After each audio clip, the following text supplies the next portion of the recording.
London, 1845. The morning fog clung to the cobblestone streets like a shroud as Stephanie Wallis sat motionless at her bedroom window.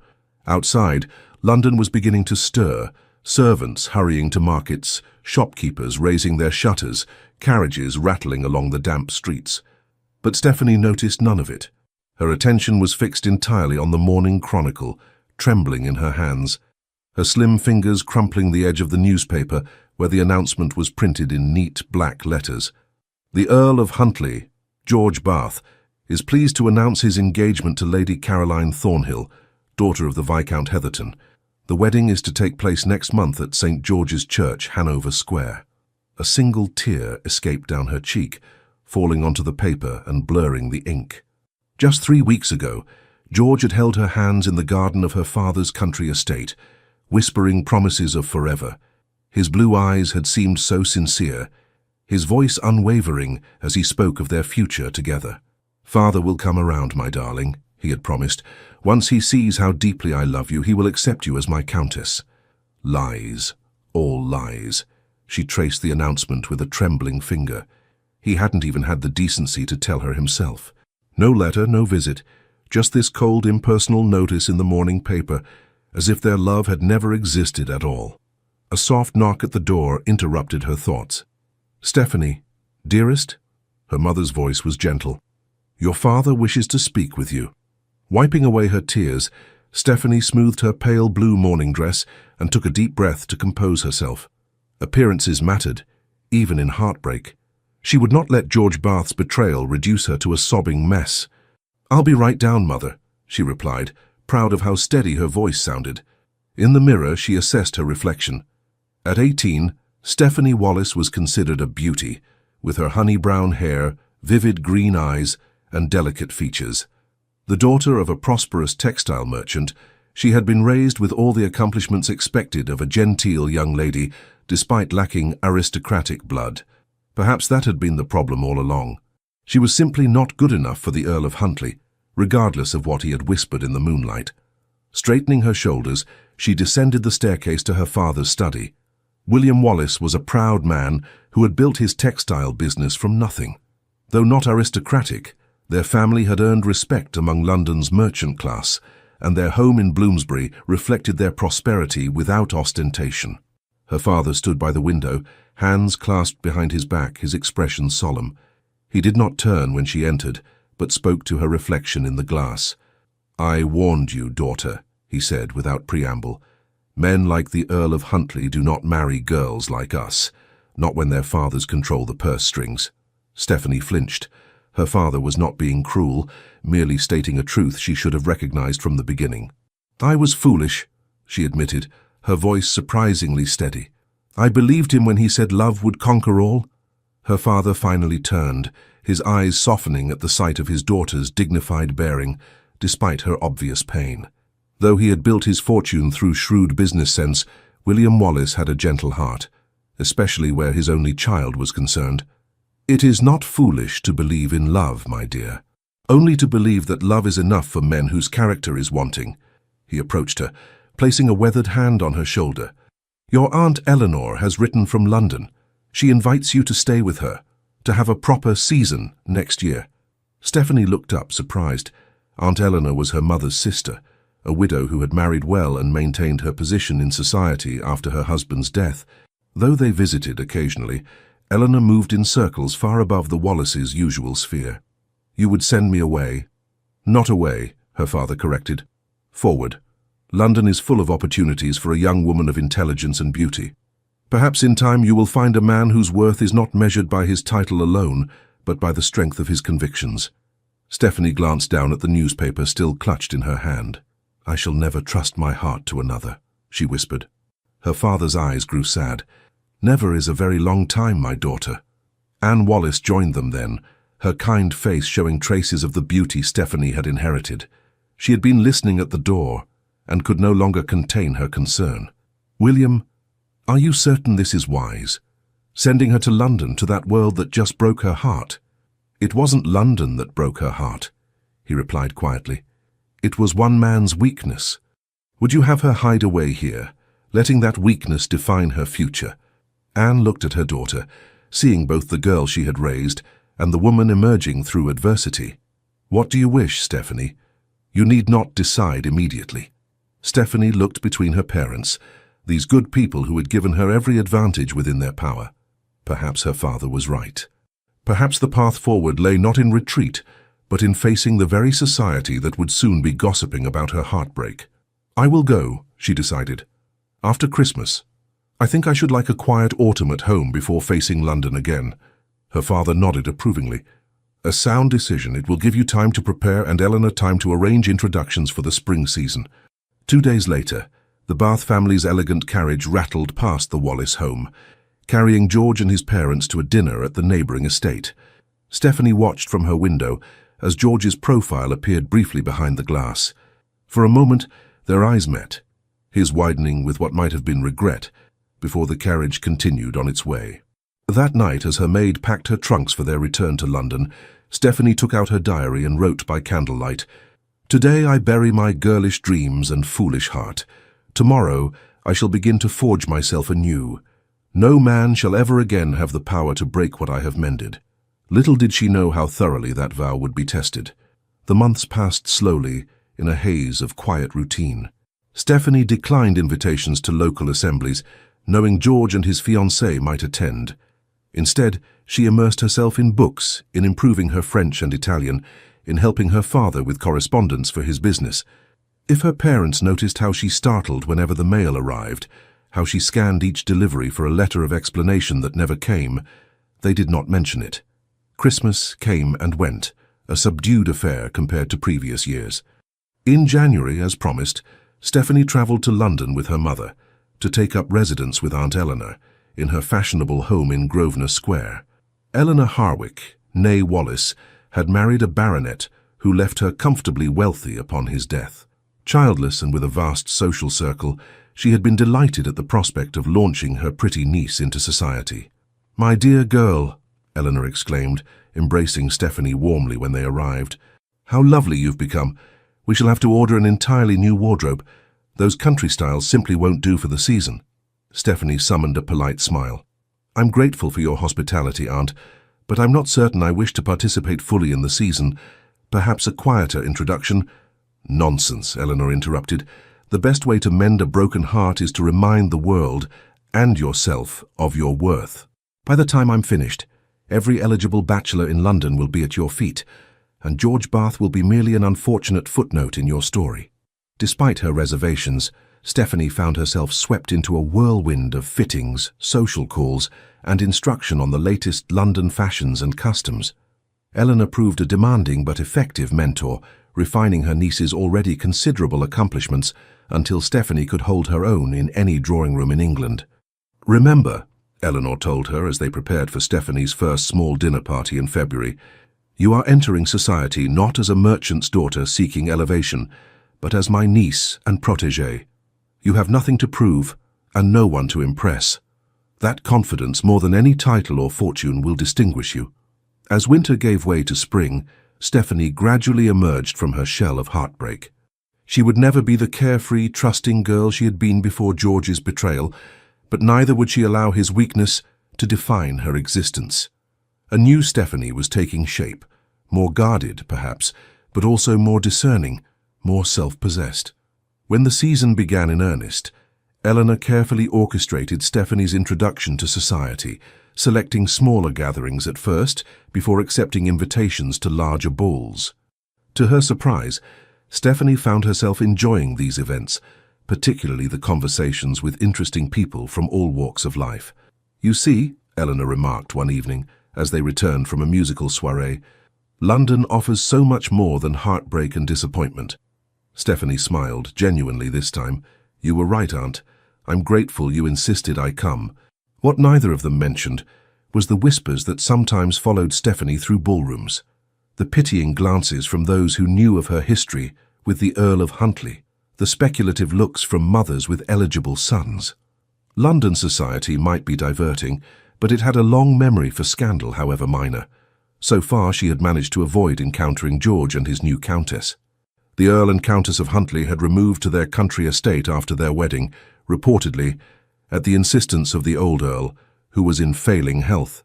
Stephanie could only be grateful for their absence, even as she steeled herself for the inevitable meeting that must someday occur. That day came sooner than expected, at a ball hosted by the Duchess of Richmond in early May. Stephanie had just finished a dance with a pleasant young baronet when she felt it, a prickling awareness that made her turn toward the entrance. George Bath stood in the doorway, as handsome as ever in his formal attire, his golden hair gleaming under the chandeliers. Beside him was a woman Stephanie assumed must be Caroline, the new Countess of Huntly, tall, slender, with the regal bearing of one born to privilege. Stephanie froze, her practiced composure momentarily deserting her. Across the crowded ballroom, George's eyes found hers, widening in recognition and something that might have been longing. "Ah," Eleanor murmured, suddenly at her side. "I had heard they returned to town. Are you all right, my dear?" Stephanie forced herself to breathe normally. "Perfectly," she replied. "It was bound to happen eventually." "We can leave if you wish," Eleanor offered. "No." Stephanie squared her shoulders. "I will not be driven away. He has already taken enough from me." Throughout the evening, she was exquisitely aware of George's presence, though she carefully avoided any situation where they might be forced to interact. She danced every dance, laughed at every jest, and maintained such perfect composure that no one watching would have guessed the turmoil beneath her calm exterior. It was during a moment of respite, when she had stepped onto a secluded balcony for fresh air, that disaster struck. Stephanie. His voice, once so beloved, now sent a chill through her. She turned slowly to find George standing in the doorway, his expression a complex mix of emotions. "Lord Huntly," she acknowledged with a slight curtsy, proud of her steady voice. He winced at the formality. "Please, not that, not from you." "I'm not certain how else I should address my friend's husband," she replied evenly. George took a step toward her, then stopped as if uncertain of his welcome. "Caroline is not your friend." "No, she is not. A poor choice of words.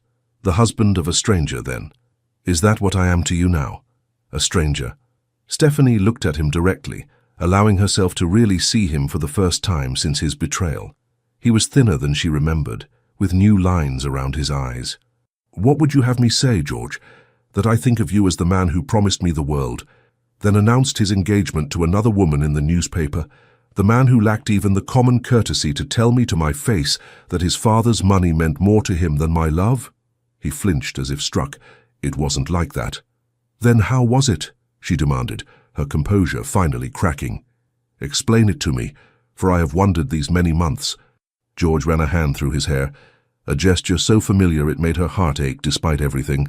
"Father gave me no choice," he said miserably. "He threatened to cut me off without a penny if I married you, to withdraw my commission in the Guards, to refuse me access to any of our properties. I would have been destitute with nothing to offer you but poverty and disgrace. And so instead you offered me betrayal," she replied quietly. "I was a coward," he admitted. "I should have come to you, explained the impossible position I was in. Instead, I took the easy path. I've regretted it every day since." Stephanie felt the last remnants of her girlish fantasies crumble away. The George she had loved was just that, a fantasy. This man before her, handsome and titled but morally weak, was reality. "How fortunate for you that your regret comes with a wealthy wife and your inheritance intact," she observed. George's face contorted with pain. "Do you think I'm happy? My marriage is a sham, a business arrangement. Caroline despises me and I—" "Please stop," Stephanie interrupted. "Your marital difficulties are not my concern. Whatever we once were to each other, we are nothing now." "Do you truly feel nothing?" he pressed, taking another step toward her. "Because I feel everything, Stephanie. I think of you constantly, dream of you." "Your Grace," a new voice interrupted from the doorway. "I believe your wife is looking for you." Stephanie turned to find a tall, imposing figure silhouetted against the light from the ballroom. The newcomer stepped forward, and she recognized him with a start. Thomas Bradbury, Duke of Silvermere, one of the most powerful men in England. George stiffened, clearly displeased by the interruption, but unwilling to challenge a duke. "Silvermere," he acknowledged with a stiff bow. "I was just catching up with an old acquaintance." "So I observed," the Duke replied, his deep voice cool. "However, Lady Huntly appears quite distressed by your absence." George hesitated, looking between Stephanie and the Duke. Finally, with a last anguished glance at her, he bowed again and departed. Silence fell on the balcony. Stephanie turned to thank her unexpected rescuer, only to find his piercing grey eyes studying her with unsettling intensity. "Thank you for your intervention, Your Grace," she said with a curtsy. "I fear the conversation was becoming difficult." "So it seemed," he agreed. The Duke was perhaps 30, with dark hair and the kind of commanding presence that needed no title to assert itself. "Forgive my intrusion, Miss Wallis," she supplied. "Stephanie Wallis." "Ah," he nodded slightly. "Lady Eleanor's niece. I've heard much about you." Stephanie raised an eyebrow. "From my aunt. I wasn't aware you were acquainted." "Eleanor Harwick has been a friend of my family for many years," he explained. "She speaks very highly of your intelligence and character." Before Stephanie could respond, Eleanor herself appeared in the doorway, her expression relieved when she spotted them. "There you are, Stephanie. I've been looking everywhere." She smiled warmly at the Duke. "Thomas, how kind of you to keep my niece company." "It was my pleasure," he replied, his eyes still on Stephanie. "Though I fear I interrupted what appeared to be an uncomfortable reunion." Eleanor's face darkened. "Bath cornered you. How dare he?" "It's done now," Stephanie said quickly, unwilling to make more of the incident than necessary. "His Grace was kind enough to provide an escape." "Then I am doubly in your debt, Thomas," Eleanor said. "First for attending my little dinner next week, and now for rescuing my niece." "I require no thanks for either," the Duke replied with unexpected warmth, "though I would consider it an honor if Miss Wallis would save me a dance at your gathering, assuming she will be present." Stephanie blinked, surprised by the request from a man who, by all accounts, rarely danced at social events. "Of course, Your Grace. I would be delighted." As they returned to the ballroom, Stephanie was acutely aware of the speculative glances that followed their little group. The Duke of Silvermere dancing with a merchant's daughter. It would set tongues wagging throughout London, but as she glanced back, she caught sight of George watching them, his expression a mixture of jealousy and despair. For the first time since reading that fateful announcement, Stephanie felt something other than pain when looking at him. She felt free. London, 1847. The ballroom of Harrington House glittered with hundreds of candles, their light reflected in gilded mirrors and the jewels of London's elite. Ladies in silk gowns of every hue swirled across the polished floor, while gentlemen in immaculate evening wear watched from the edges, calculating dowries and connections with the precision of military strategists. 2 years had passed since Stephanie Wallis had first entered London society with a broken heart and guarded hopes. At 20 years old, she had blossomed under her aunt's guidance. No longer the naive country girl, she had cultivated a reputation for wit and grace that made her welcome in drawing rooms across London. Her figure had matured into elegant curves, her honey-brown hair now styled in sophisticated coiffures that highlighted her delicate features. "Smile, my dear," whispered Aunt Eleanor, a handsome woman in her 40s whose sharp intelligence had allowed her to navigate widowhood with remarkable success. "Lord Winfield is watching you again," Stephanie obliged with a practiced curve of her lips that never quite reached her eyes. "Lord Winfield watches every unmarried woman under 30, Aunt. His interest is hardly flattering." "Perhaps not," Eleanor conceded, adjusting her lace shawl. "But you might consider that not every man has such hollow promises as your Count."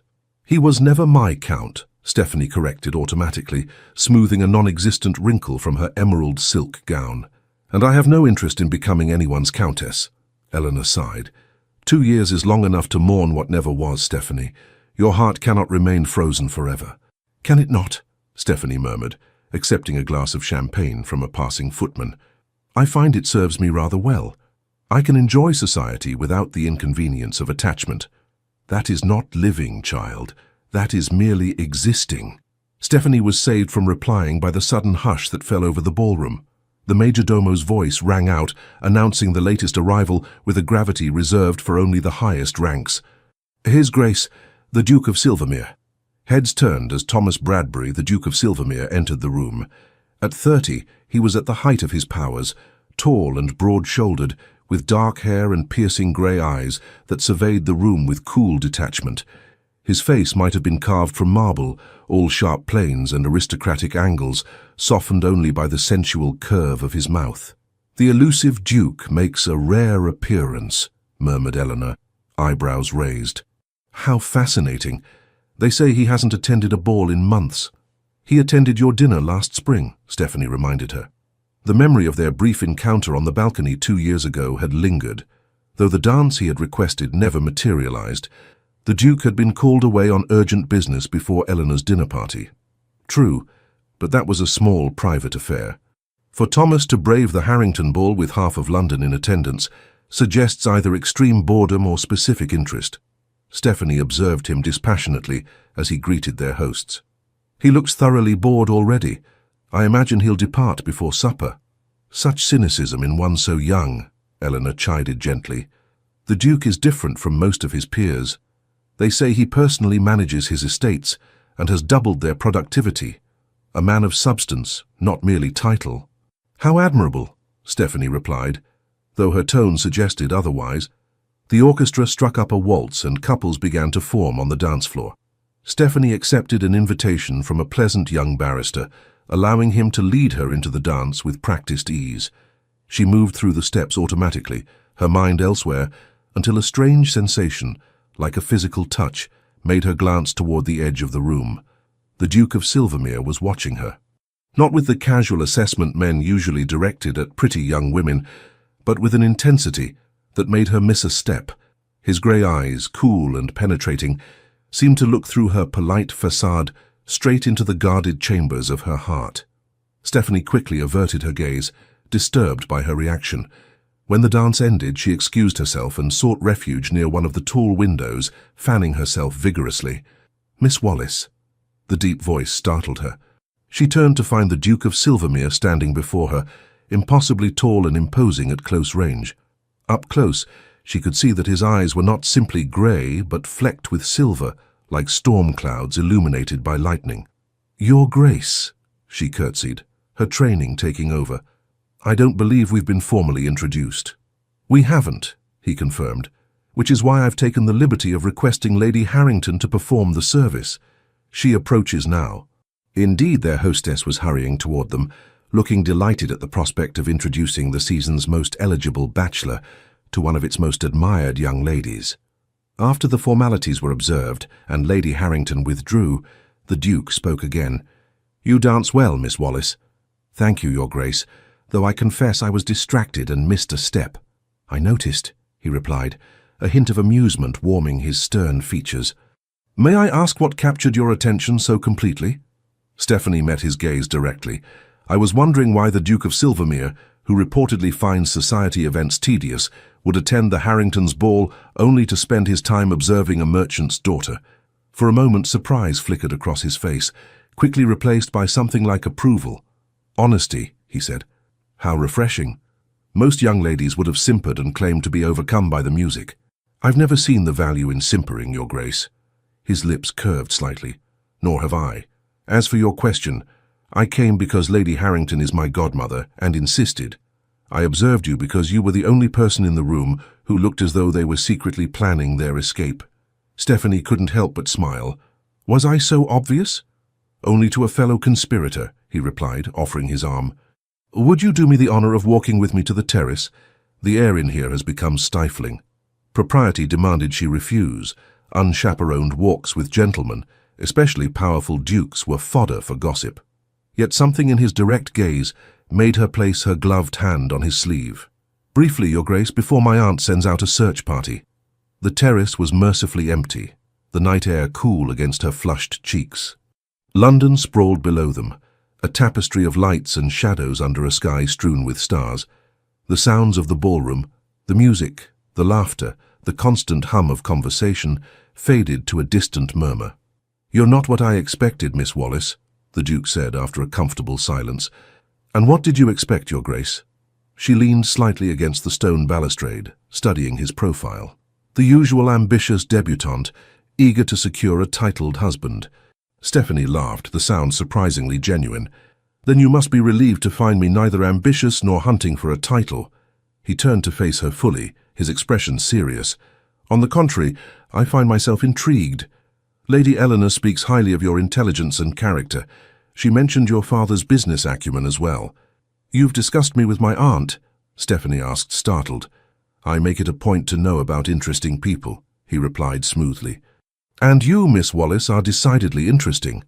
Before she could respond, the doors to the terrace opened, spilling light and music into the night. A familiar figure stepped out, then froze. George Bath, Earl of Huntly, stood before them, his handsome face slack with shock as he recognized Stephanie. In the 2 years since their confrontation, they had managed to avoid more than the most cursory interactions at social events. "Miss Wallace," he stammered, "I had no idea you would be here tonight." Stephanie felt the Duke's arm tense beneath her hand, though his face remained impassive. "Lord Huntly," she acknowledged with a slight nod, proud of her steady voice despite the sudden hammering of her heart. "How is Lady Caroline?" George flinched visibly. "Well, she is, well." His eyes darted between her and the Duke. "Silvermere," he added with a stiff bow. "Bath," the Duke replied, his tone glacial. "I believe Miss Wallace and I were just returning inside." Without waiting for a response, he guided Stephanie back toward the ballroom. As they reached the doors, he leaned down slightly. "There is history between you," he stated rather than asked. "Ancient history," Stephanie replied, "and not worth revisiting." Something flickered in his grey eyes. Understanding, perhaps, or recognition of a kindred wounded spirit. "Miss Wallace," he said formally as they rejoined the crowd, "may I call upon you tomorrow? There is a matter I would like to discuss with you and Lady Eleanor." Stephanie hesitated only briefly before nodding. "My aunt receives visitors after 11, Your Grace." As he bowed over her hand, his lips barely brushing her glove, Stephanie felt a strange warmth spread through her chest. Not the giddy infatuation she had once felt for George, but something steadier, more substantial. It terrified her. Later that night, as her lady's maid helped her prepare for bed, Stephanie found herself unable to dismiss the Duke from her thoughts. Unlike most men of his rank, he had asked no probing questions about her family's fortune or connections. Instead, he had conversed with her as an equal, displaying genuine interest in her opinions on everything from Italian poetry to the agricultural improvements being implemented on his estates. "A penny for your thoughts, miss," her maid said as she brushed out Stephanie's long hair. "You've been smiling to yourself this past quarter hour." Stephanie caught herself, schooling her features to neutrality. "Have I? I was merely reflecting on this evening's entertainment. If you don't mind my saying so, miss, you seem to enjoy yourself more than usual, especially in the company of that tall gentleman." "That tall gentleman was the Duke of Silvermere, Lucy," Stephanie corrected gently. "And a lady never discusses her admirers with her maid." Lucy smiled knowingly. "Of course, miss, though if he calls tomorrow, as you expect, shall I press your blue morning dress? It brings out your eyes something wonderful." Stephanie couldn't help but laugh. "Yes? Very well. The blue dress it is."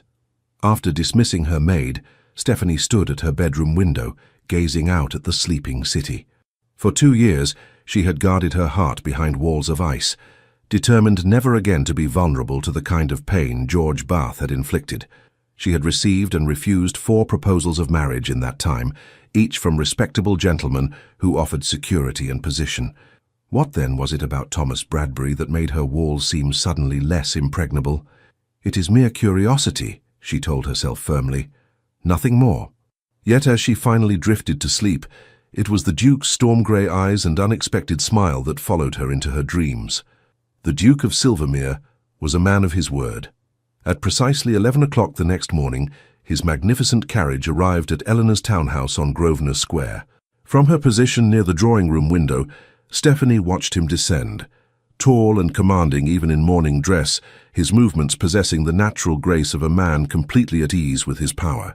"Stop staring, dear," Eleanor chided, though her eyes twinkled with amusement. "One might think you were actually interested in our visitor." Stephanie stepped quickly away from the window. "I was merely ensuring it was indeed his grace and not some other caller. With that carriage, those matched greys are unmistakable, as is the Silvermere crest." Eleanor adjusted a vase of flowers with practiced precision. "Now, remember what I told you. The Duke is not like other men. He values directness and abhors the usual social games." "I am perfectly capable of carrying on a conversation without resorting to games, Aunt," Stephanie replied, smoothing her blue dress, which, she had to admit, did complement her complexion admirably. When the butler announced the Duke, both women rose to greet him. Stephanie was struck again by his commanding presence. how the spacious drawing room seemed suddenly smaller with him in it. Lady Eleanor, Miss Wallis. He bowed to each of them in turn, his eyes lingering a moment longer on Stephanie. Thank you for receiving me at such short notice. Eleanor gestured to a chair. Do sit down, Thomas. Such formality among friends is unnecessary. His eyebrows rose slightly at the word friends, but he took the offered seat. Stephanie noted that unlike many aristocrats who lounged in chairs as if they owned them, the Duke sat with the alertness of a man accustomed to attending to business rather than pleasure. I've come to invite you both to Silvermere Court, he announced without preamble. I'm hosting a small house party next week. 2 weeks in the countryside would be a pleasant change from London's heat. Eleanor looked delighted. How thoughtful. But surely your invitation list was completed ages ago. We wouldn't wish to inconvenience you. No inconvenience, he assured her, his eyes finding Stephanie's. In fact, the party was conceived only last night, with Miss Wallis specifically in mind. Stephanie nearly choked on her tea. I beg your pardon? You mentioned once enjoying horsemanship, he continued smoothly. Silvermere boasts some of the finest riding country in England. I thought you might appreciate the opportunity. When did I mention horsemanship? She asked, genuinely confused. A hint of a smile played at his lips. At the Winthrop Musicale, 3 weeks ago, you spoke of missing your father's stables. The fact that he had remembered such a casual comment, made during a brief conversation weeks before, was both flattering and unsettling. Your Grace, she began carefully, while I appreciate the invitation, we would be delighted, interrupted Eleanor firmly. Wouldn't we, Stephanie? Caught between her aunt's expectant look and the Duke's steady gaze, Stephanie acquiesced. Of course. Thank you for thinking of us, Your Grace. Thomas, he corrected. If we're to be house guests, I insist you use my given name. That would hardly be proper, she protested. I'm a duke, he replied with a hint of arrogance that should have been off-putting but somehow wasn't. I decide what's proper. After finalizing the details with Eleanor, he rose to leave, but paused before Stephanie. Would you care to accompany me to the British Museum this afternoon? He asked. They've acquired some fascinating artifacts from Egypt I thought might interest you. Stephanie blinked, surprised again by his attention to detail. She had mentioned her interest in antiquities only in passing to a mutual acquaintance at a dinner party months ago. That's very thoughtful, but I couldn't possibly— We would be delighted, Eleanor interrupted again, ignoring Stephanie's pointed look. Shall we say 2 o'clock? After he departed, Stephanie rounded on her aunt. What are you doing? You're practically throwing me at the man. Eleanor's eyes softened. My dear girl, do you not see? He's absolutely smitten with you. Nonsense, Stephanie scoffed, though a treacherous warmth spread through her at the suggestion. Men like Thomas Bradbury don't become smitten. They calculate advantageous matches. And what advantage would the Duke of Silvermere gain by marrying the daughter of a textile merchant? Eleanor challenged gently. He has wealth and power beyond measure. He needs no connections your father could provide. Stephanie had no answer for that. The weeks that followed were a whirlwind of attention from the Duke. True to his word, he escorted her to the British Museum, where he had arranged a private viewing of artifacts not yet available to the public. Rather than the expected formal tour, he had engaged the museum's foremost Egyptologist to explain the historical context of each piece, allowing Stephanie to examine them up close in a way normally reserved for scholars. The morning after, a small package arrived containing an exquisite miniature scarab carved from lapis lazuli with a simple note, a token of rebirth, T. Every day brought new surprises, rare books on subjects she had mentioned enjoying, invitations to exclusive exhibitions and small dinner parties where the conversation was genuinely stimulating rather than the usual vapid gossip. Each gift showed thought rather than mere extravagance. Each outing revealed another layer of his complex character.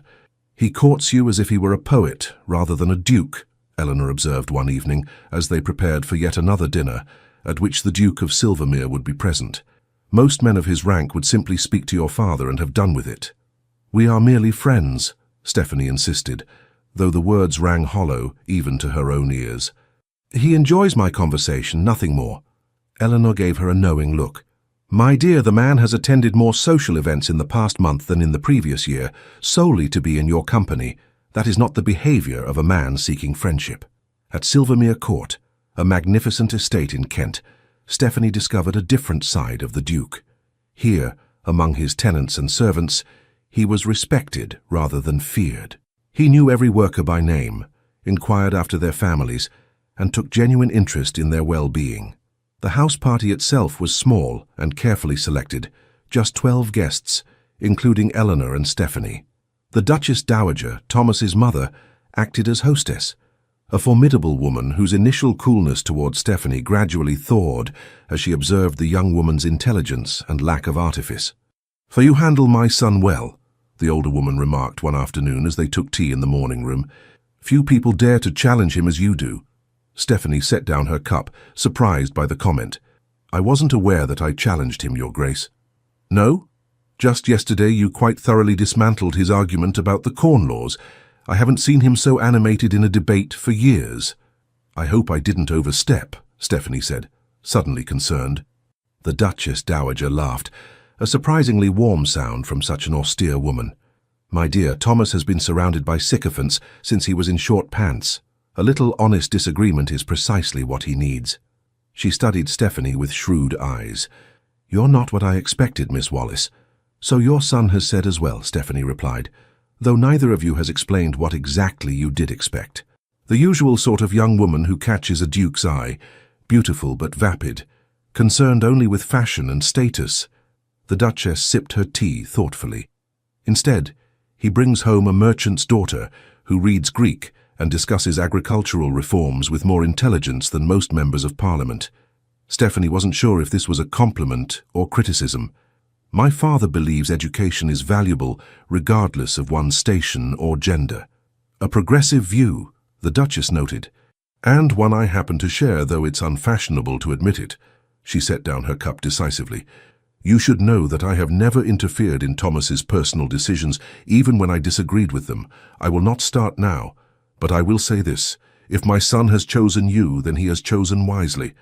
On their daily rides across the rolling countryside, Thomas revealed more of himself: his childhood, his strict father, his dreams for improving his estates and the lives of those dependent on him. Stephanie found herself sharing her own hopes and fears in return, dropping the guarded persona she had cultivated since George's betrayal. "My title gives me responsibility, not just privilege," he told her, as they rested their horses atop a hill overlooking the vast Silvermere lands. "Each of these families depends on my good stewardship." "You care for them," Stephanie observed, watching as he gazed across his domain with genuine concern rather than proprietary pride. "I do my duty," he corrected, though his expression softened.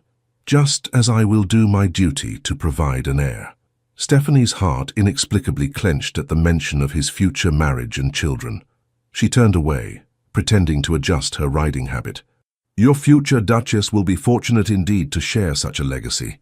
Thomas dismounted and approached her horse, looking up at her with an intensity that made her breath catch. "I've been looking for her for a long time," he said quietly. "Someone with intelligence, compassion, and strength. Someone who sees beyond the title to the man beneath." Before she could respond, hoofbeats approached, and a stable boy appeared with an urgent message. The moment passed, but Stephanie found herself thinking of his words late into the night. It was during the final week of their stay that disaster struck. A grand ball had been planned to close the house party, with neighbors from across the county invited. Hours before the guests were to arrive, a messenger came galloping up the drive with news that sent the household into chaos. Lord and Lady Huntley were among the expected guests, and they had already departed for Silvermere. "I had no idea they were invited," Stephanie gasped when Eleanor delivered the news. "I cannot face him, not here, not now." "Thomas would never have invited them knowingly," Eleanor assured her. "Lord Huntley's cousin is married to the local magistrate. They must have been included on his list." Stephanie paced her chamber, panic rising. "I should plead illness." A knock interrupted her, and Thomas himself entered after Eleanor's acknowledgement. In his riding clothes, with his dark hair tousled by the wind, he looked less like a duke and more like a medieval warrior. Dangerous and thrillingly unpredictable. "I've just been informed of the guest list oversight," he said without preamble, his expression grave. "Stephanie, I would never deliberately cause you distress. Say the word and I'll have it announced that the ball is postponed due to an urgent matter requiring my attention in London." Stephanie stared at him, stunned by the offer. "You would disappoint over 100 guests to spare my feelings. I would do far more than that," he replied simply. In that moment, something within her shifted. This man, who commanded one of the oldest dukedoms in England, who could silence a room with his presence alone, was offering to upend his carefully planned event, risking gossip and inconvenience, solely for her comfort. "No," she decided, straightening her shoulders. "We will not postpone. I have nothing to be ashamed of, and I will not hide." Thomas smiled, a real smile that transformed his austere features. "You continue to surprise me, Stephanie Wallace." That evening, she wore her finest gown, a creation of deep blue silk that made her eyes appear even greener. As she descended the grand staircase to join the receiving line beside Thomas and Eleanor, whispers rippled through the assembled guests. The Duke of Silvermere had placed Miss Wallace in the position typically reserved for the lady of the house. When the Earl and Countess of Huntly were announced, Stephanie felt Thomas's hand at the small of her back, a subtle, steadying presence. George's eyes widened when he saw her standing beside the Duke, while Caroline's lips thinned with displeasure. "Lord Huntly, Lady Huntly," Thomas greeted them coolly. "May I present Miss Stephanie Wallace, my special guest?" George's bow was stiff. "We are acquainted." "Indeed," Thomas replied, his tone deceptively light. "How fortunate, then, that you'll have much to discuss, though I fear Miss Wallace's dance card is quite full this evening." Throughout the evening, Stephanie was aware of George watching her, his eyes following her movements with naked longing as she danced with Thomas, laughed with his friends, and charmed the local gentry. Caroline, too, observed her with increasing resentment, particularly when the Duchess Dowager engaged Stephanie in a lengthy conversation, treating her with a deference rarely shown to those outside the aristocracy. Later, as Thomas led her through a waltz, Stephanie caught glimpses of George watching them, his expression a mix of regret and something darker. "He's staring," she murmured. "Let him," Thomas replied. "Let him see what he was fool enough to discard." The evening progressed smoothly until supper, when Stephanie found herself momentarily alone in the gallery, having stepped away to admire a particularly fine landscape. The sound of footsteps made her turn, expecting Thomas, but instead, George Bath stood before her. "Stephanie," he began, his voice low and urgent. "Please, allow me a moment." She raised her chin. "Lord Huntly, I don't believe we have anything to discuss." "I was wrong," he blurted. "So terribly wrong. Not a day passes that I don't regret my choice." "Your choice?" she repeated. "You mean choosing wealth over love, or merely announcing your engagement in the newspaper without the courtesy of telling me first?" He flinched. "I was a coward. Father threatened to cut me off without a penny." "And now you have both title and fortune," she interrupted, "while Lady Caroline has a husband who pines for another woman. How fortunate you both are." George stepped closer, his familiar scent bringing unwelcome memories. "My marriage is empty, Stephanie. Caroline and I are strangers who share a name and nothing more. She has her diversions. I have my regrets." "Neither of which concern me," Stephanie replied, though her voice trembled slightly. "Don't tell me you feel nothing," he pressed.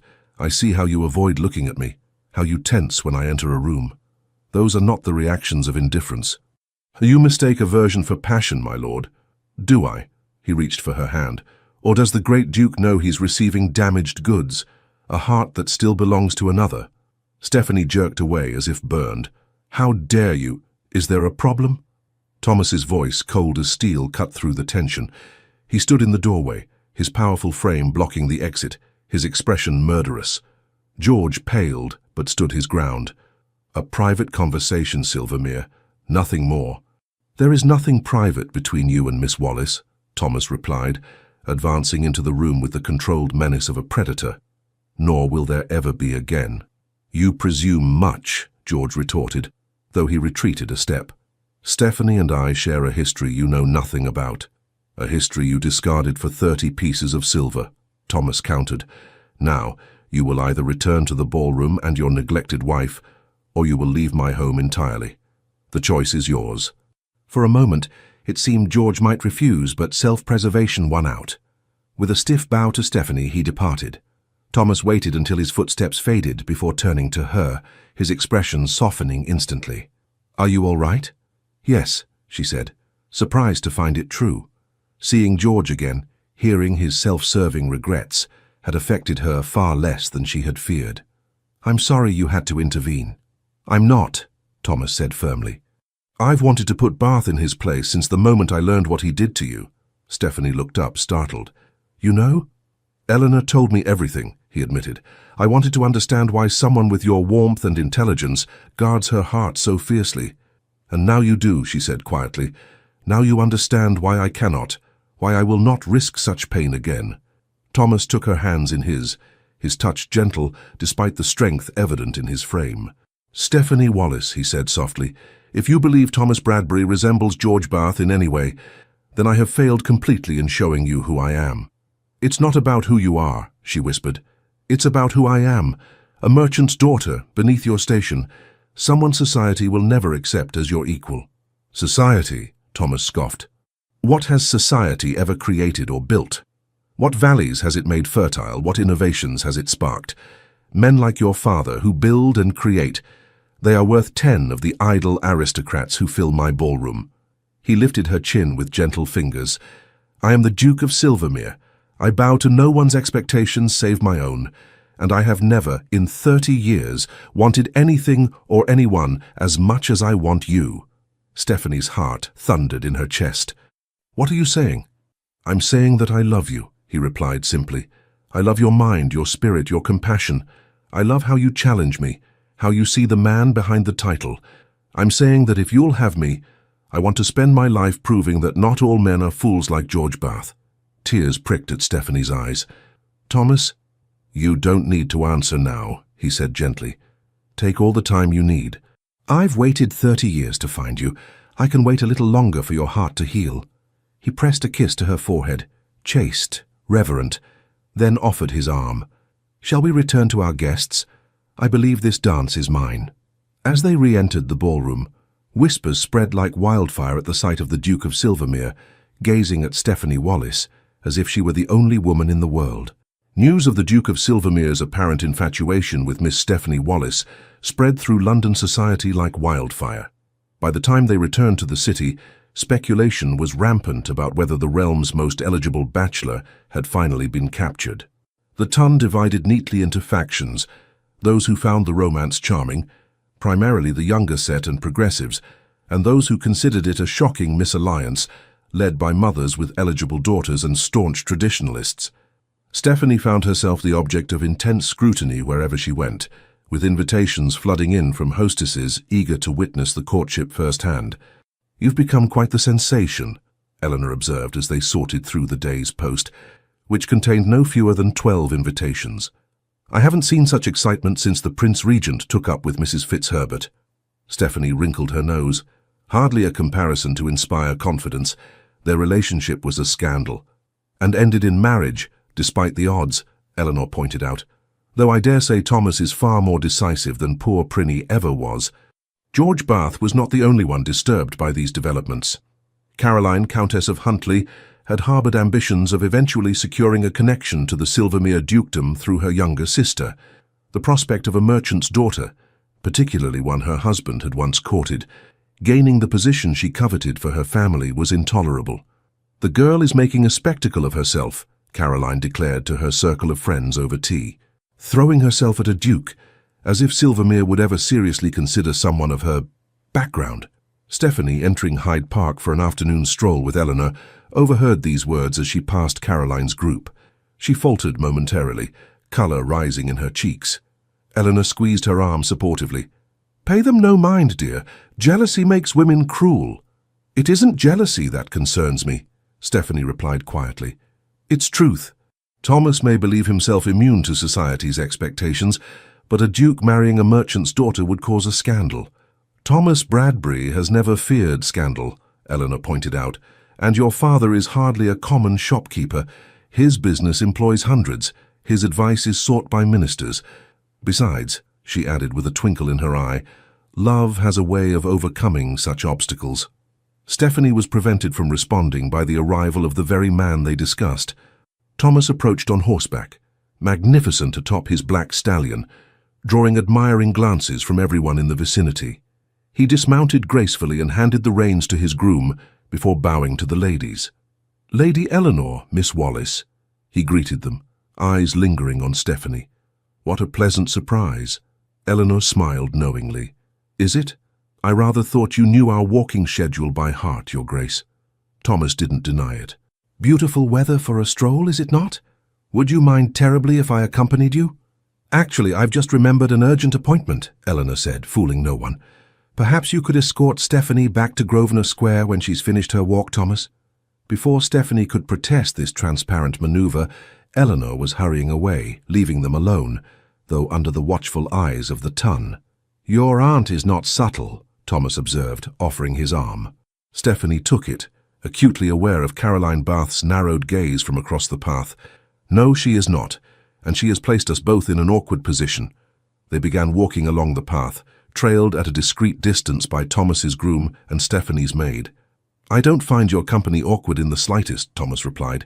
"In fact, these past 3 days without seeing you have been interminable." "You exaggerate," she chided gently. "Surely the affairs of your vast estates kept you occupied." "They kept my hands occupied," he corrected. "My mind was entirely elsewhere." Stephanie felt warmth spread through her chest at his words, even as she tried to maintain her composure. "Thomas, we're being watched. Lady Huntley and her friends are positively gloating at this indiscretion." Thomas glanced over his shoulder at the group of women, his expression hardening. "Caroline Bath's opinion means less than nothing to me." "But it should matter to you what society whispers," Stephanie insisted. "A duke must consider his position, his legacy." Thomas stopped walking, turning to face her fully. "Do you know what legacy truly matters to me, Stephanie? Not ancient titles or crumbling castles. It's the character of the man who bears the name Bradbury. My father taught me that a duke who bows to society's petty constraints is no leader at all." His grey eyes held hers with fierce intensity. "I have watched you these past weeks. I've seen your kindness to my servants, your genuine interest in my tenants' welfare. I've witnessed your sharp mind and sharper wit. Everything I've learned has only confirmed what I knew the moment I saw you. You are the woman I want by my side, the only woman worthy of being my Duchess." Stephanie's heart pounded painfully. "Thomas, please." "I know you're afraid," he said softly. "Bath hurt you deeply. But I am not him, Stephanie. I would never choose anything, money, title, approval over you." A commotion behind them interrupted the moment. George Bath was approaching rapidly, his face flushed with what appeared to be drink, though the hour was early. Caroline rose from her bench, alarm evident in her expression. "Bradbury!" George called, loud enough to draw the attention of every passer-by. "A word, if you please." Thomas stepped slightly in front of Stephanie, his posture protective. "Lord Huntley." "I suggest you lower your voice. You're making a scene." George laughed bitterly. "A scene? Rich coming from you. The entire ton speaks of nothing but your infatuation with my—" He caught himself, but not before Stephanie's face paled. "Your what, exactly?" Thomas's voice was dangerously soft. "Choose your next words with extreme care, Bath." Caroline hurried to her husband's side, grasping his arm. "George, you're unwell. We should return home." He shook her off. "Not before His Grace understands what he's involving himself in." George turned to Stephanie, his eyes pleading. "Tell him, Steph. Tell him how we planned our future together before my father's interference." Stephanie lifted her chin. "That was a lifetime ago, Lord Huntley. I was a different person then, naive enough to believe promises whispered by moonlight." "I never stopped loving you," George insisted, his voice breaking.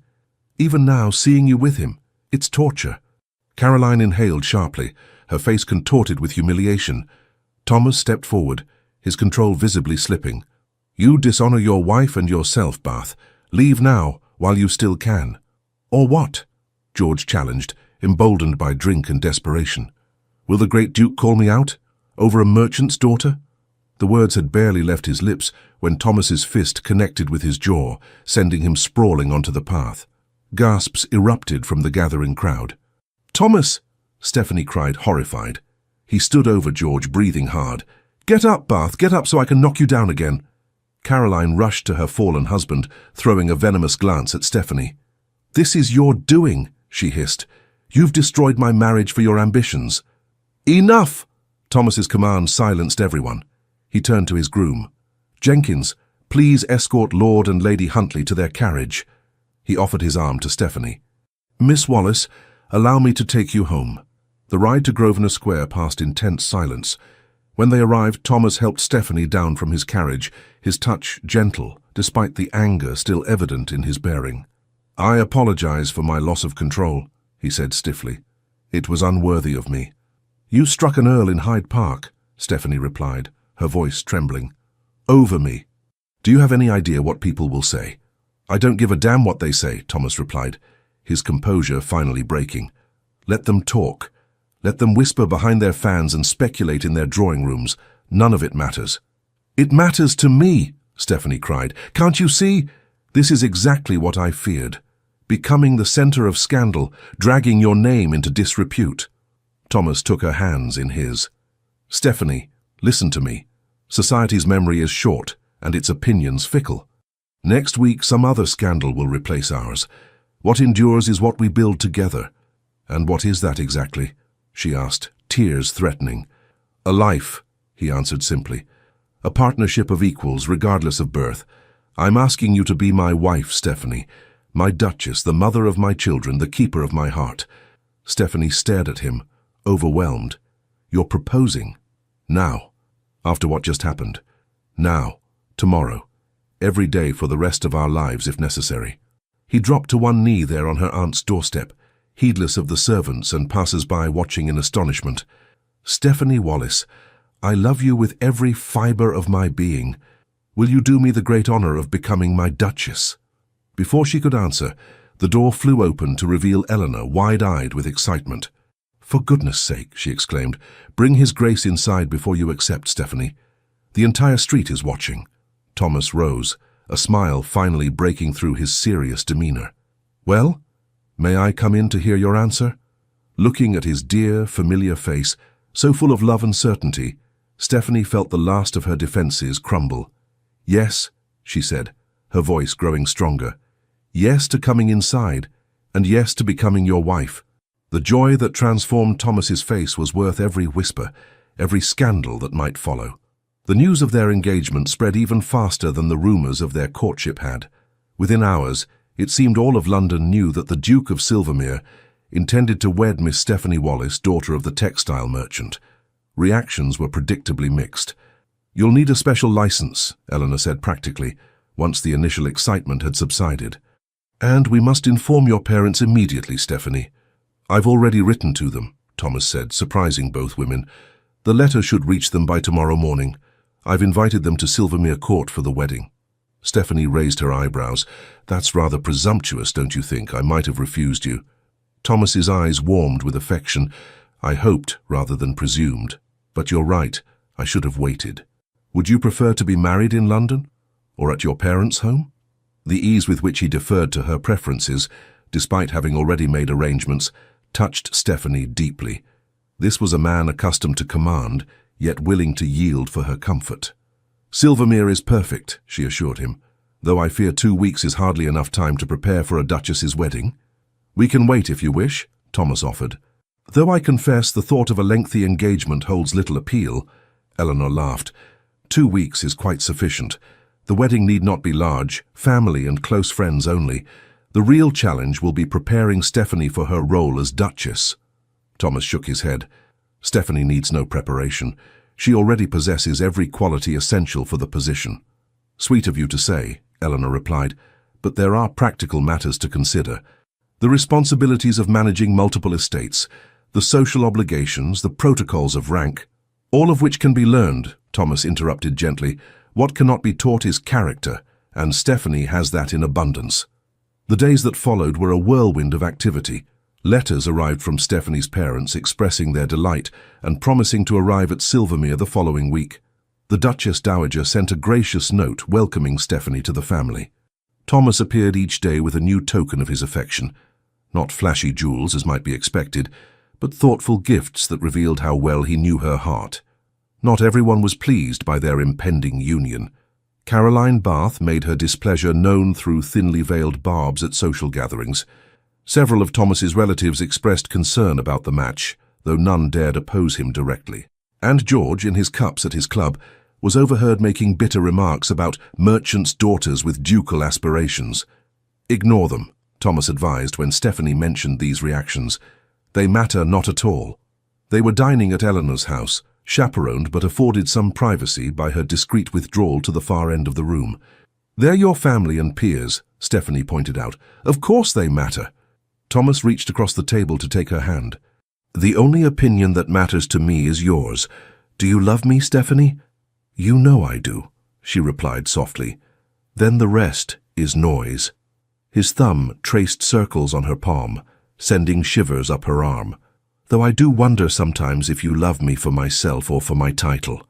Stephanie snatched her hand away, stung. "That's not amusing." "Forgive me," he said, contrite. "A poor attempt at humor. I know your heart is sincere, just as mine is devoted entirely to you." As the wedding approached, Stephanie found herself increasingly anxious, not about marrying Thomas, but about the responsibilities that awaited her as Duchess of Silvermere. One afternoon, while reviewing guest lists with Eleanor, she finally voiced her fears. "What if I'm not equal to it? What if I embarrass him or fail at some crucial duty?" Eleanor set down her pen. "My dear, do you think Thomas hasn't considered this? He's the most meticulous man I know. If he didn't believe you capable, he wouldn't have asked you. But managing an estate like Silvermere is a skill like any other," Eleanor finished for her, "and one you'll master quickly, knowing your intelligence. Besides, duchesses aren't made overnight. You'll have time to grow into the role. And if the ton never accepts me, if they always see me as an upstart, a merchant's daughter who reached above her station." Eleanor's expression softened. "Some will, it's true. There will always be those who resent you, for your beauty, for capturing Thomas, for ascending to a position they believe should have gone to one of their daughters. But the only opinion that truly matters is Thomas's. Do you love him enough to weather those storms together?" Stephanie considered the question seriously. "I do," she said finally. "I love him enough to face anything, even the scorn of society." "Then you'll make a splendid duchess," Eleanor declared. "Now about these invitations." 3 days before they were to depart for Silvermere, disaster struck from an unexpected quarter. Stephanie was reading in Eleanor's drawing room when the butler announced Lady Caroline Bath. "Show her in," Stephanie said, setting aside her book and rising to greet her unexpected visitor. Caroline swept into the room, impeccably dressed as always, her beautiful face set in haughty lines. "Miss Wallace," she acknowledged with the barest nod. "Lady Huntley," Stephanie returned coolly, "this is an unexpected pleasure." "Let us dispense with pleasantries," Caroline replied. "I've come on a matter of some delicacy." Stephanie gestured to a chair. "Please, be seated." Caroline remained standing. "I prefer to stand. What I have to say won't take long." She drew a deep breath. "You must break your engagement to the Duke of Silvermere." Stephanie blinked, certain she had misheard. "I beg your pardon?" "Break your engagement," Caroline repeated. "End this farce before it goes any further." "And why would I do that?" Stephanie asked, amazed at the woman's audacity. Caroline's perfect composure slipped slightly. "Because George is destroying himself over you. Because our marriage is in shambles. Because he drinks himself into oblivion every night, murmuring your name in his sleep." Stephanie stared at her, genuinely shocked.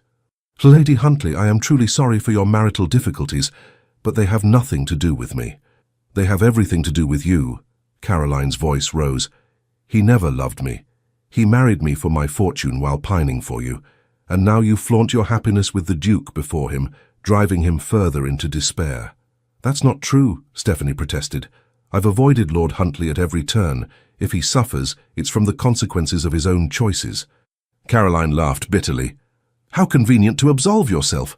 Tell me, do you love the Duke, truly love him? Or is he merely your revenge on George, the ultimate prize to throw in his face?" "How dare you?" Stephanie said quietly, anger rising. "My feelings for Thomas are none of your concern. And if you think for one moment that I would break his heart to ease your husband's conscience, you're sorely mistaken." Caroline's face hardened. "Then you leave me no choice." She reached into her reticule and withdrew a small packet of letters. "Do you recognize these?" With a sinking feeling, Stephanie did. They were the letters she had written to George during their courtship, foolish, passionate declarations of love from a naive girl of 18. "Where did you get those?" she whispered. "George kept them," Caroline replied, a cruel smile playing at her lips. "Hidden in his desk. I found them months ago. She fanned the letters like cards. Such ardent sentiments, Miss Wallis. What would the Duke think if he read them? If all of London read them? Stephanie felt the blood drain from her face. You wouldn't. Wouldn't I? You've taken everything from me. My husband's heart, my dignity, my future. Why should I spare yours? For a long moment they faced each other in silence, two women in love with different men, bound by circumstance and mutual enmity. What do you want? Stephanie finally asked. I told you, end your engagement. Leave London, return to whatever provincial backwaters spawned you and never darken our lives again. Stephanie's mind raced. The letters, while embarrassing, contained nothing truly scandalous, just the innocent outpourings of first love. Yet in the hands of someone like Caroline, they could be wielded as weapons, used to hurt Thomas or to cast doubt on Stephanie's character.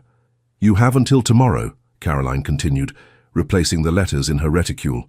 If I don't hear of your broken engagement by then, copies of these will be in every drawing room in Mayfair. With that, she swept from the room, leaving Stephanie trembling with shock and rage. Eleanor found her there an hour later, still staring into space. My dear, what's happened? You're white as a sheet. Haltingly, Stephanie related Caroline's visit and her threat. That spiteful harpy, Eleanor exclaimed. How dare she? You must tell Thomas immediately. I can't, Stephanie said miserably. He'd challenge George to a duel. There would be bloodshed, scandal. Exactly what I feared all along. So you'll give in to blackmail? Eleanor demanded. Surrender your happiness because of a vindictive woman's threats? Of course not, Stephanie replied, her voice stronger. But I need to handle this carefully. Those letters need to be recovered. And how do you propose to do that? Break into Bath House and steal them? Stephanie's expression turned thoughtful. Not quite so dramatic, but I do have an idea. Later that evening, as Thomas sat with her in Eleanor's drawing room, properly chaperoned by a dozing aunt, Stephanie broached the subject indirectly. Have you ever done something you regretted? She asked. Something that came back to haunt you years later? Thomas considered the question seriously. Many things. I think all thinking people have regrets. But have your regrets ever threatened your present happiness? He studied her face, sensing the weight behind her question. Stephanie, what's troubling you? She took a deep breath. Caroline Bath visited me today. Thomas's expression darkened. What did she want? To deliver a threat, Stephanie admitted. She has letters I wrote to George years ago. Girlish, romantic nonsense. She's threatening to make them public if I don't break our engagement. She watched his face carefully, expecting anger, perhaps even doubt. Instead, his expression softened with understanding. My poor love, he said gently. What a dreadful position to be put in. Relief flooded through her. You're not angry. At you? For writing love letters before you ever met me? Of course not. His eyes hardened. At Caroline Bath, most definitely. The woman needs to be taught a lesson in civility. Please, Stephanie begged, don't confront her. It will only make things worse. I have no intention of confronting her, Thomas replied with dangerous calm, but neither will I allow her to threaten my future wife with impunity. He rose, pacing the room with controlled energy. These letters, they contain nothing truly compromising, I assume. Nothing worse than romantic declarations and poetry, Stephanie confirmed. But they're private. The thought of them being read by strangers. They won't be, Thomas assured her. I'll see to it personally. Thomas, whatever you're planning, trust me, he interrupted gently. By this time tomorrow, the letters will be in your possession, and Lady Huntley will be thoroughly chastened. Now tell me more about these wedding preparations. I believe you were considering blue roses for your bouquet. The abrupt change of subject startled her, but Stephanie recognized Thomas's tone. The matter was settled in his mind. Further discussion would be fruitless.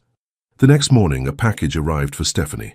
Inside were her letters to George, along with a note in Thomas's bold hand. My dearest Stephanie, these now belong to you, as does my heart. Burn them or keep them as you wish. Lady Huntley will trouble you no more. All my love, T. Stephanie stared at the package in amazement. How did he manage this?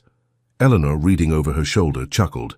I suspect our Thomas can be quite persuasive when necessary. The real question is, what did he say to Caroline Bath to make her surrender her only leverage? They didn't have long to wonder. That afternoon, word spread through London society that Lord and Lady Huntley had departed abruptly for their estate in Cornwall, with no explanation given for their sudden removal from town. When Thomas called that evening, Stephanie immediately demanded answers. What did you do? Half of London is speculating about the Bath's mysterious departure. Thomas looked entirely too pleased with himself. I merely had a conversation with Bath at his club. About what exactly? About certain investments his father-in-law made on my recommendation. About the mortgage on their London house, which is held by a bank in which I have a controlling interest. About how unfortunate it would be if Lady Huntley's vindictive behavior were to have financial consequences. Stephanie's eyes widened. You threatened their livelihood? I outlined potential outcomes, Thomas corrected. Bath is not a complete fool. He understood that his wife's actions could cost them dearly. I imagine he persuaded her to return your letters and remove to the country until the scandal blows over. Thomas, Stephanie said slowly, that's rather ruthless. He took her hands in his. When it comes to protecting you, I make no apologies for ruthlessness. Caroline Bath attempted to destroy your happiness out of spite and jealousy. She deserved far worse than a temporary exile to Cornwall. Stephanie should have been appalled at this display of ducal power. Instead, she felt strangely protected, not because Thomas had wealth and influence, but because he had wielded them so decisively in her defense. Thank you, she said softly, though I hope you won't make a habit of threatening financial ruin to anyone who crosses me. Thomas smiled, his stern features softening. Only in the most extreme circumstances, I promise. He kissed her hands. Now, shall we discuss happier matters? Your father's letter arrived today. They'll be at Silvermere by Tuesday. With the threat from Caroline neutralized and the Baths safely distant, the final preparations for the wedding proceeded smoothly. Stephanie's parents arrived at Silvermere Court with appropriate wonder at the magnificence of the estate, but even greater pride in their daughter's composure. You look like you belong here, her father observed, as they walked through the grand picture gallery. Not intimidated in the least. I've had time to adjust, Stephanie replied, and Thomas has been remarkably patient in introducing me to my future home. William Wallace studied his daughter's face. You love him, he said simply. Not his title or his wealth, but the man himself. I do, Stephanie confirmed, more than I thought possible after what happened before. Good, her father nodded approvingly. That's all I need to know. The Duchess Dowager, initially reserved with the Wallaces, gradually warmed to their unpretentious intelligence and obvious devotion to their daughter. By the eve of the wedding, she was engaged in animated conversation with Anne Wallace about the best methods for preserving fruit, all difference in rank apparently forgotten. You see, Thomas murmured to Stephanie as they observed their families mingling comfortably. This is what matters, not the gossip of strangers, but the bonds between those we love. Stephanie leaned against him slightly, savoring these last moments before she became his wife. I was so afraid they wouldn't belong here. They belong because you belong, he replied simply, and you belong because I can't imagine Silvermere without you. 3 weeks later, as autumn painted the countryside in golds and crimsons, the Duke of Silvermere married Miss Stephanie Wallace in a private ceremony at Silvermere Court. Only family and closest friends were invited, though William Wallace insisted on paying for a lavish wedding breakfast, despite Thomas's protestations that it was unnecessary. My daughter is marrying a duke, the proud merchant declared. Allow me this one indulgence. The couple exchanged vows beneath the ancient oak that had witnessed 20 generations of Bradburys, Thomas's voice steady and sure as he promised to cherish Stephanie for all his days. She, in turn, pledged her heart to him without reservation. The ice that had encased it for so long finally and completely thawed.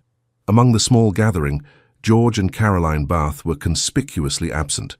Rumors had circulated that they had departed for their country estate, their marriage in tatters following the Hyde Park incident. As Thomas kissed his bride to seal their vows, cheers erupted from the assembled guests. Eleanor dabbed at her eyes, while William Wallace stood tall, his initial reservations about aristocracy thoroughly revised by the character of his new son-in-law. Later, as they danced their first waltz as husband and wife, Thomas held Stephanie close. "Happy, Your Grace," he murmured in her ear, using her new title for the first time. "Deliriously," she confirmed, savoring the words. though I believe I've married a scandalously unconventional duke. And I've married a scandalously perfect duchess, he countered. One who will help me make Silvermere better than it's ever been. A commotion at the entrance to the ballroom drew their attention. To Stephanie's shock, George Bath stood in the doorway, alone and ashen-faced. The music faltered as guests turned to stare. Thomas tensed, his arm tightening protectively around Stephanie's waist. George approached slowly, stopping at a respectful distance before bowing deeply. "Your Graces," he addressed them formally. "Forgive my intrusion. I could not stay away without offering my sincere congratulations and my apologies." He looked directly at Stephanie, his expression haunted yet somehow peaceful. "I came to say that you were right to refuse my belated regrets. I made my choice years ago and I must live with it. Seeing you now, so radiant, so loved, I understand that everything unfolded as it should." Turning to Thomas, he continued, "You are a better man than I, Silvermere. I ask only that you cherish her as she deserves." "On that, Bath, you need have no concern," Thomas replied, his tone civil though guarded. George nodded once. "I wish you both every happiness, truly." With another bow, he turned and departed as suddenly as he had arrived. Stephanie watched him go, feeling not pain or regret, but an unexpected sense of closure. "Well," Thomas said quietly, "that was unexpected." "Yes," she agreed, "but necessary, I think, for all of us." As the music resumed and they continued their dance, Stephanie reflected on the journey that had brought her to this moment. The heartbreak that had once seemed unbearable had led her here, to a love deeper and truer than she had ever imagined possible. Thomas's grey eyes held hers, full of promises yet to be fulfilled. "What are you thinking, my Duchess?" Stephanie smiled up at the man who had chosen her above all else, above convention, above expectation, above the weight of centuries of tradition. "I'm thinking," she replied, "that sometimes hearts must break before they can be truly whole again." Thomas drew her closer, pressing his forehead to hers. "And yours? Is it whole now?" "More than whole," she whispered. "It's yours, completely and forever." The early days of the Duchess of Silvermere's marriage were not without challenges. Though Thomas's immediate family had accepted Stephanie without reservation, certain relatives and peers made their disapproval known through subtle snubs and pointed remarks. At her first dinner as hostess at Silvermere House in London, Lady Rockingham, a distant cousin of Thomas's, deliberately addressed her as Miss Wallis throughout the evening. When corrected, she affected surprise. "Oh dear, how forgetful of me. It's just so difficult to remember all these recent changes." Thomas, overhearing, had intervened with lethal politeness. "Perhaps at your age, Cousin Agatha, memory becomes unreliable. Should you find such lapses occurring frequently, I recommend consulting Sir William Harvey. I understand he's made remarkable progress in treating the infirmities of advancing years." Lady Rockingham, not yet 60 and vain about her appearance, had turned an unflattering shade of purple. "You shouldn't antagonize her," Stephanie murmured when they were alone. "She has considerable influence in certain circles." "Let her use it then," Thomas replied dismissively. "Those who cannot accept my Duchess are not welcome in my home, regardless of their bloodlines." True to his word, Thomas backed Stephanie unequivocally in every social encounter. When the Duchess of Montrose failed to include Stephanie in an invitation to a musical evening, Thomas not only declined, but returned all subsequent invitations from the Montroses unopened. When Lord Essex made a thinly veiled reference to tradesmen's daughters at a dinner, Thomas challenged him to clarify his meaning with such cold fury that the older man stammered an apology and departed early. "You cannot fight every battle for me," Stephanie told him after that incident. "Some of this I must weather on my own." "Must you?" Thomas asked, genuinely curious. "Why?" "Because I need to establish myself as the Duchess of Silvermere, not merely as your protected wife," she explained. "Those who respect only your power will never truly accept me." Thomas considered this, then nodded slowly. "You're right, of course. But know that while I may not intervene, I am always watching, and I never forget a slight to those I love." Stephanie soon discovered that she had natural allies beyond her husband. The younger members of society, less bound by traditional prejudices, found her refreshing. Several influential dowagers, bored with the usual social climbers, declared her a breath of fresh air. And Thomas's mother, the Duchess Dowager, proved an unexpected champion. At a particularly grand ball hosted by the Countess of Harewood, an old friend of the Duchess Dowager's, Stephanie overheard a group of matrons discussing her in barely hushed tones. "Merchant's daughter or not, she has Thomas Bradbury wrapped around her finger," one commented. "I've never seen him so besotted." "It won't last," another predicted. "These misalliances never do. Once the novelty wears off, he'll regret marrying beneath him." "I wonder if she trapped him somehow," a third speculated. "There was that scandalous business in Hyde Park with the Earl of Huntly." "Ladies," the Duchess Dowager's voice cut through their gossip like a blade, "I find it curious that you speak with such authority on matters you know nothing about." The women turned, mortified to find Thomas's mother standing behind them. "Your Grace," the first woman stammered. "We were just demonstrating precisely why new blood is so desperately needed in our circles," the Duchess Dowager interrupted. "My daughter-in-law may come from trade, but she possesses something far more valuable than ancient lineage, character. Perhaps if your daughters had shown similar qualities, one of them might have captured my son's interest." With that devastating observation, she swept away, leaving the matrons speechless. When she related the incident to Stephanie later, the younger woman was touched almost to tears. "You needn't have defended me," she said. "I'm growing accustomed to such talk." "Nonsense," the Duchess Dowager replied briskly. "One should never grow accustomed to ill-breeding. Besides," she added with a rare smile, "I've waited 30 years to see my son genuinely happy. I'll not have small-minded gossips undermine that happiness." Gradually, through a combination of Thomas's unwavering support, her own natural dignity and strategic alliances, Stephanie established herself as a duchess to be reckoned with. She applied her intelligence to mastering the complexities of managing multiple estates, her father's business acumen proving invaluable in understanding the financial aspects of Thomas's vast holdings. Under her guidance, Silvermere Court's neglected gardens were rejuvenated. She established a school for the tenants' children, insisting on modern educational methods rather than the rote learning common in such institutions. She reviewed the estate accounts personally, identifying inefficiencies and implementing improvements that increased both productivity and the well-being of those who worked the land. In London, she carefully selected charitable endeavours that aligned with her values rather than merely following society's fashionable causes. Her patronage of a hospital for women and children in the East End raised eyebrows initially, but her practical approach to improving conditions there soon earned respect even from her critics. "You're making quite a reputation for yourself," Thomas observed proudly after one particularly successful fundraising event. "Lady Jersey actually asked for your opinion on her new charitable foundation. I believe that constitutes acceptance at the highest level." Stephanie laughed. "Lady Jersey recognizes a useful ally when she sees one, but yes, I do feel less like an interloper these days." "You never were an interloper," Thomas corrected gently. "You were always exactly where you belonged, by my side." Their personal happiness deepened as they settled into married life. Unlike many aristocratic couples who maintained separate lives after securing an heir, Thomas and Stephanie genuinely enjoyed each other's company. They shared intellectual interests, a commitment to improving their estates, and a passion for each other that showed no signs of dimming with familiarity. "We scandalize the servants," Stephanie teased one morning, as Thomas pulled her back to bed, despite the late hour. "A duke and duchess who actually love each other, how unconventional." "Let them be scandalized," Thomas murmured against her neck. "I've never aspired to conventionality." Not everyone celebrated their happiness, however.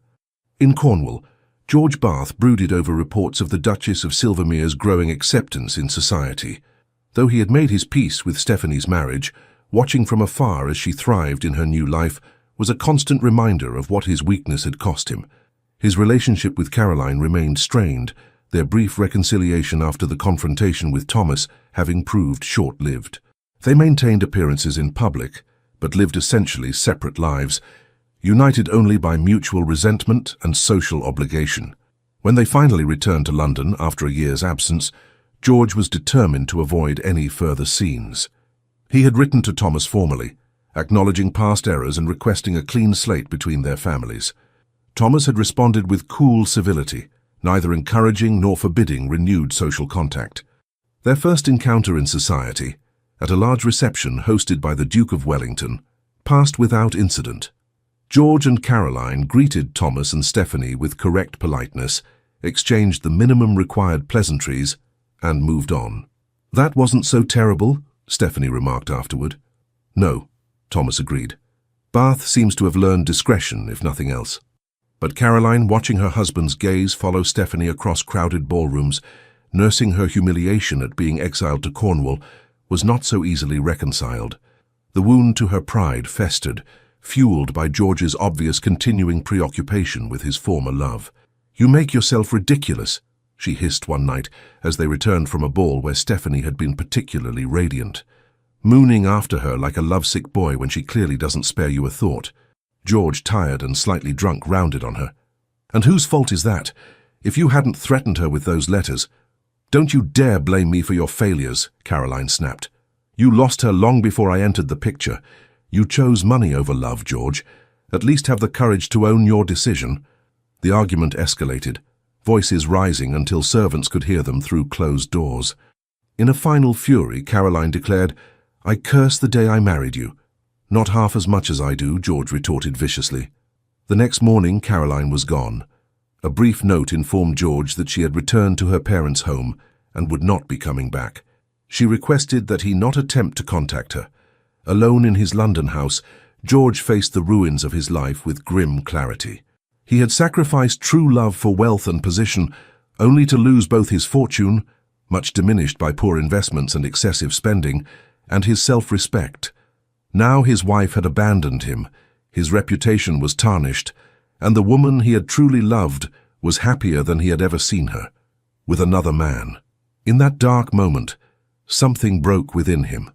Not his heart, that had shattered years before, but rather the shell of pride and self-deception that had sustained him through the consequences of his choices. For 3 days, he remained secluded, refusing all callers and barely eating. On the 4th day, he sat down at his desk and wrote 2 letters. The first to Caroline acknowledged his failings as a husband and released her from any obligation to return to a marriage that had brought her only unhappiness. The second, to his solicitor, contained instructions for settling his affairs in preparation for an extended absence. That evening, he appeared unannounced at Silvermere House. The butler, recognizing the Earl of Huntly despite his dishevelled appearance, hesitated before announcing him. "His Grace and Her Grace are not receiving visitors tonight, my lord. Perhaps if you were to return tomorrow—" "Please," George said simply. "It's important."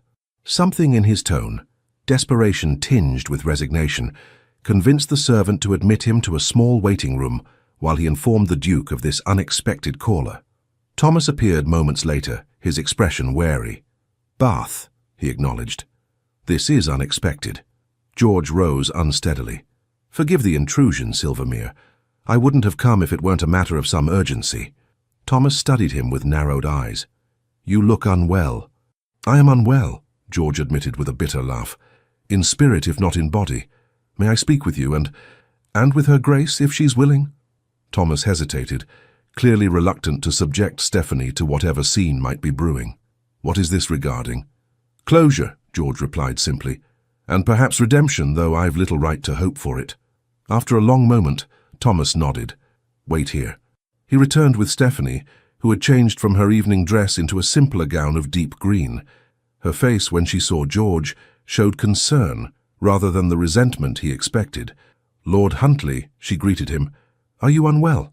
Shall I send for a physician?" Her kindness, after everything, was almost his undoing. George struggled to maintain his composure. "No, thank you. I'm not ill, merely at a crossroads." He drew a deep breath. "I've come to say goodbye. I'm leaving England." Thomas's eyebrows rose. "Leaving? For where?" "America.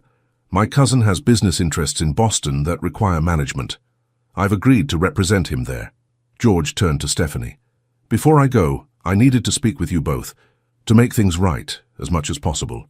Stephanie glanced at Thomas, who nodded slightly. "Please sit down," she offered. "Would you care for refreshment?" George shook his head. "No, I won't stay long." Nevertheless, he sank gratefully into a chair, suddenly aware of how exhausted he truly was. "Caroline has left me," he said bluntly. "Not that you'd be interested in my marital difficulties, but it seems relevant to what I have to say." "I'm sorry to hear that," Stephanie said, and meant it. George smiled faintly. Are you? You of all people have reason to wish us ill. I've never wished you ill, George, she replied gently. Only happiness, even when you hurt me. He closed his eyes briefly, pained by her generosity. That's the difference between us, I suppose. Your capacity for forgiveness. It's why you deserved better than me. He looked directly at Thomas. And why you found it. Thomas said nothing, but his expression softened fractionally. I came to apologize, George continued. Properly, not the half-drunken ravings at your wedding. To both of you, for different reasons. He turned to Stephanie. To you, for my cowardice. For choosing money over love. For not telling you to your face for every hurt I inflicted through weakness of character. You offered me your heart, and I crushed it for the sake of my inheritance. There is no forgiveness adequate for such a betrayal, but I ask for it nonetheless. Then to Thomas. And to you for my behavior since your engagement, for creating scenes, for speaking disrespectfully of your wife, for being less than a gentleman in every way. You were right to defend her as you did. I would have done the same had I possessed your courage. The room fell silent. George waited, expecting recrimination, or at best cold acceptance of his apology. He was unprepared for Stephanie's next words. I forgive you, George, she said softly. I forgave you long ago, though I didn't realize it until this moment. Thomas looked at his wife with tender pride before turning back to George. As does the Duke of Silvermere forgive the Earl of Huntly, he said formally. The past is behind us. May you find peace in your new endeavors. George stared at them both, overwhelmed by a generosity of spirit he had not anticipated and knew he did not deserve. Thank you, he managed finally. Your forgiveness means more than you can know. He rose to leave, then hesitated. May I ask one thing more? A presumption, I know, but... Ask, Thomas said simply. In America, I intend to start anew, to build something useful with my life rather than wasting it as I have done. When I return, if I return, might I hope to find not friendship perhaps, but at least the possibility of civil acquaintance between us. Thomas glanced at Stephanie, who nodded almost imperceptibly. You will always be welcome at Silvermere, Thomas said gravely. Not for the man you were, but for the man you are striving to become. George bowed deeply. I am in your debt. Both of you. He turned to go, then paused at the door. Be happy together, he said softly, as I believe you already are. After he had gone, Stephanie leaned against Thomas's shoulder. Do you think he'll find peace? Thomas wrapped an arm around her waist. Perhaps. He seems genuinely remorseful. And America is a land of second chances, they say. I'm glad we could offer forgiveness, she mused. It feels like the closing of a chapter. Indeed. Thomas kissed the top of her head. Though I confess I'm far more interested in the chapters we've yet to write together. Stephanie smiled up at him. As am I, Your Grace. As am I. In the years that followed, the Duke and Duchess of Silvermere became one of the most admired couples in England. Their partnership, initially viewed as scandalous, gradually came to be seen as a model of modern marriage, based on mutual respect, shared purpose, and genuine affection rather than mere dynastic considerations. Thomas's estates flourished under their joint management. The schools Stephanie established for tenants' children became a template copied by progressive landowners across the country. Their London home was known for salons that brought together not just aristocrats but also artists, scientists, and innovators of every background. When their first child was born, a son they named William after Stephanie's father, the celebration at Silvermere Court included not only the highest nobility, but also workers from Thomas's estates and employees of William Wallace's textile business. It was, as one observer noted, a gathering that would have been unimaginable a generation ago, peers and commoners united in celebration of a child who represents the best of both worlds. As for George Bath, he remained in America for 5 years. When he finally returned to England, it was as a changed man, leaner, more weathered, but with a clarity of purpose that had been lacking in his youth. He had built a successful shipping business in Boston and reconciled with Caroline, who had eventually joined him there after their initial separation. True to his word, Thomas received them at Silvermere when they came to pay their respects. The meeting between the two couples was initially awkward, but gradually eased into something approaching comfortable acquaintance. Not friendship, Too much had passed between them for that, but a civil relationship built on mutual respect and shared history. "He seems genuinely happy," Stephanie observed after the Baths had departed. "As does Caroline, surprisingly." "America agreed with them, it seems," Thomas replied. "Perhaps they needed to escape the constraints of English society to find their way back to each other. Much as we defied those same constraints to find our way to each other," Stephanie pointed out with a smile.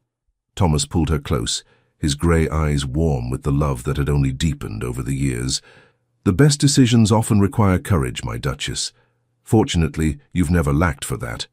Stephanie rested her head against his chest, listening to the steady beat of his heart. "Nor have you, my Duke. Nor have you."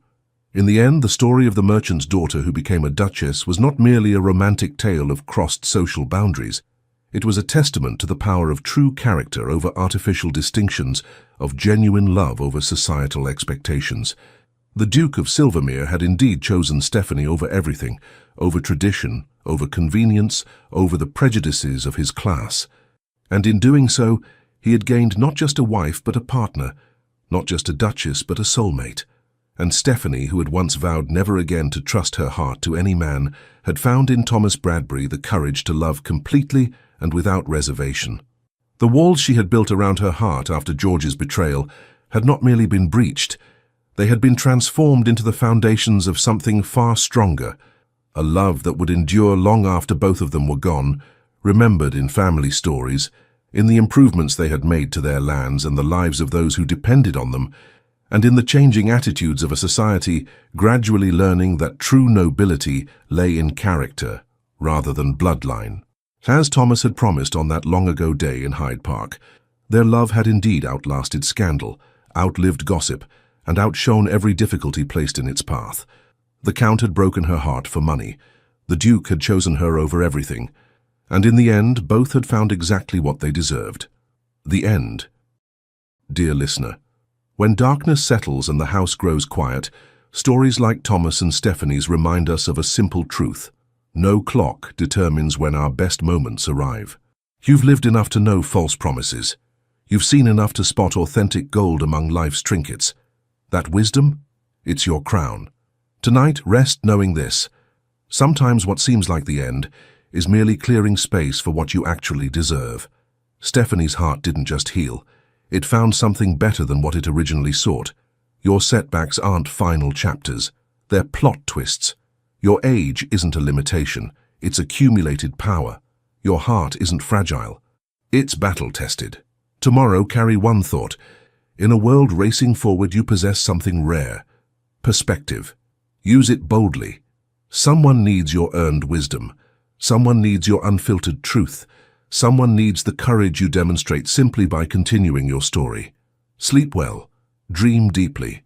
Rise knowing you're not just surviving time, you're collecting its treasures. With genuine admiration, the Legends of the Fall team. Thank you so much for staying with us until the end. If this story brought you comfort, emotion, or a quiet smile, we invite you, from the bottom of our hearts, to support our channel by liking, commenting, sharing, and subscribing. Your support means the world to us and keeps us inspired to create more stories filled with love, redemption, and powerful turning points. And don't go just yet. At the end of this video, another heartfelt story from our channel will appear. Click and be surprised by yet another emotional journey. Thank you for being here. The Legends of the Fall team.